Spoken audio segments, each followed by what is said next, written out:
Here we go. Welcome back to Boston has entered the chat. Time for ballin' as we talk the Celtics. George, look, for the sake of this segment. Yeah. Instead of just kicking around ideas for what the Celtics should do, no.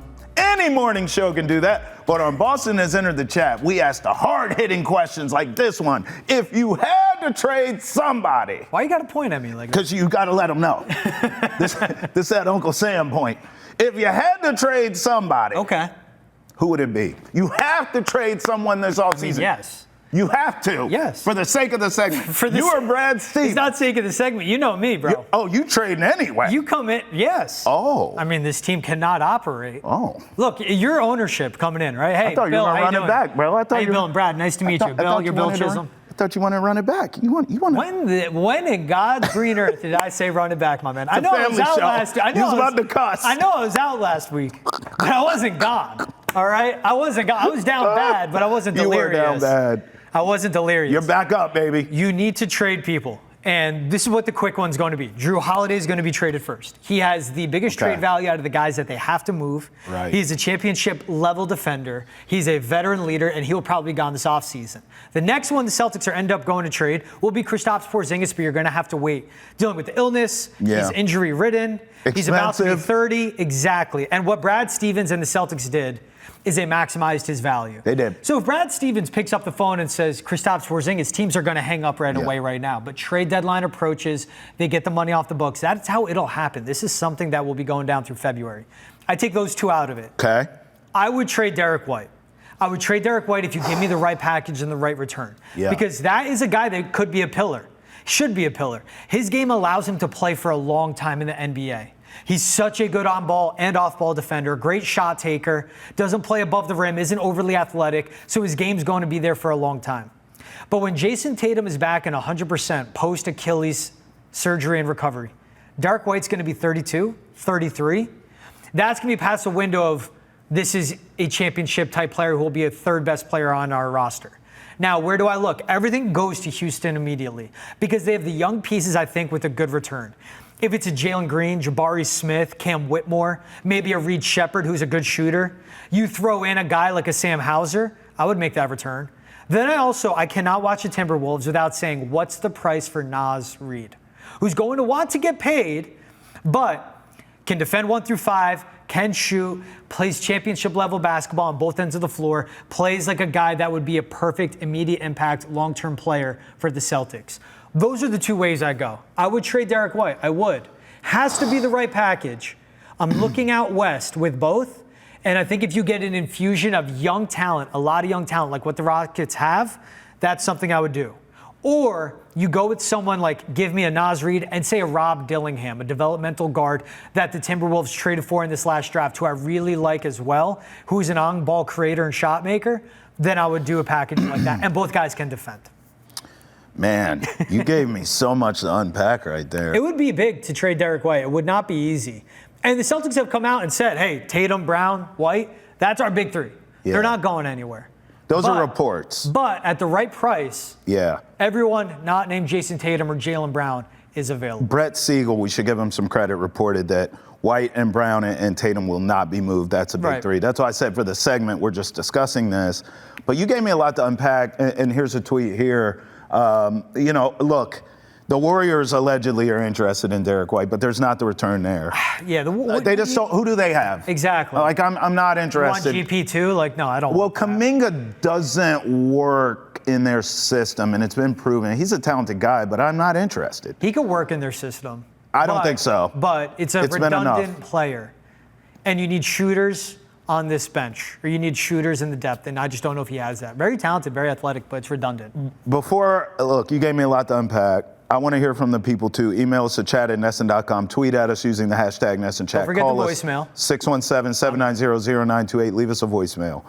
I want to hear your trade ideas, but I'm going to go a little crazier here. Okay. I'm going to go a little more fantasy basketball. I would trade Jaylen Brown, and I would trade him for Giannis Antetokounmpo. Now, you're not going to have a straight-up trade there, but it's going to be close.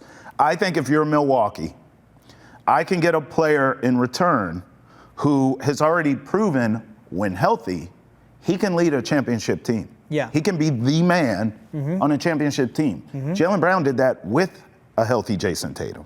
So if I'm a Milwaukee Buck, I'm about to lose this Superman from Kryptonite. I got to get something back, and it just can't be draft picks out the yin-yang. Every mock trade I see on Giannis is like Oklahoma City Thunder because they can get the draft picks for the next 20 years. I don't think if you're Milwaukee, you want to do that. If you have to do that, you got to do what you got to do, and you build for the future through the lottery. But if you're the Bucks, and I can get someone in-house who can be the top guy on a championship team now that my guy wants out. And Giannis, before you say Giannis, why would you do that? He doesn't fit the system. Change the system. I mean, this was my issue with this past playoff run. Yes. You won a title one way. Good on you. No common sense, nothing, no one in the building thought, we're probably not going to be able to do that again the exact same way. We got to have some wrinkles. We have to have some adjustments. We may need to tinker with the lineup here or there. No one thought that? No, let's just run it back and look what happened. And don't give me Jason Tatum got hurt, okay? You were losing that series with him, the way it was looking to me. So I think you bring in a Giannis. Giannis and Tatum can coexist stylistically. And sure, call me crazy. Maybe you had to change your system a little bit, your formula, because Giannis isn't the shooter. Giannis is everything else. He is the alpha and the omega. He has improved his shooting, but he doesn't play like a Celtic. That guy needs to attack the rim. That guy needs to crash boards. That guy plays defense. I would be willing to part with a Jaylen Brown if my return was a Giannis Antetokounmpo. To that, you say what? I don't want to trade Jaylen Brown. I do not want to trade Jaylen Brown. I hear a comma. I don't want to trade Jaylen Brown. But Giannis Antetokounmpo, my man, that's where. But what will the Bucks want? They would want more than a Jaylen Brown. That's why I said it's not going to be straight up, but that's as close as you're going to get to straight up. You're not going to have to mortgage the future the way you would think if you're giving up a Jaylen Brown. 2 J's. Jaylen Brown, Drew Holiday. And maybe throw in a Sam Hauser. Yes. And I would take a Giannis Antetokounmpo, give me a developmental guy they got, maybe an AJ Brown. Let's say, I don't know, just give me someone that's deeper in their system. A body. But that is someone that also matches the money, and that makes sense. Yes. But you trade that when it comes to getting a Jaylen Brown off the books. You're going to force Milwaukee to take on more. Yeah, they would take on a Drew Holiday, and that's fine. Yes. Because if they get a Jaylen Brown, now that's a guy that would have to want to stay in Milwaukee. It is the NBA, don't forget. It is the NBA. My thing, too, is I do not trade Jaylen Brown if I'm the Celtics. Never in a million years.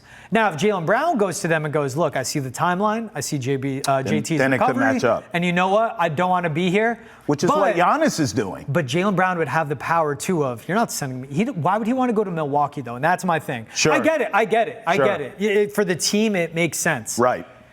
Now, all right, crazy scenario. Okay, I'm with you. Giannis Antetokounmpo to Boston.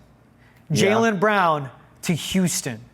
Oh, a little three-way. Players from Houston to Milwaukee. A little three-way trade. I think that's how that would work. I could see that vision, too, because then everyone wins. Again, I don't want to trade Jaylen Brown. He's too good, too important to this city, too important to that franchise. I do not want to trade Jaylen Brown.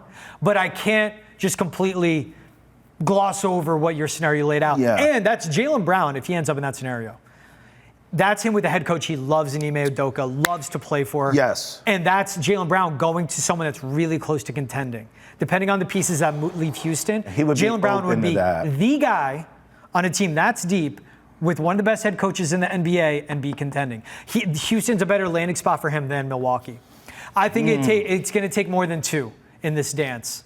Yeah, which makes sense because a player of Giannis's stature, it generally does take. What was he saying? Teams. Like he loves playing in New York, and like he was interested in the Nets. Well, that's my thing. Like, can Giannis not be dumb? Reports can he be mature? Reports are he likes Brunson, but he likes everyone. Giannis is a likable guy, so who the hell knows? I just don't want him going to Brooklyn. I just want him getting involved in Boston.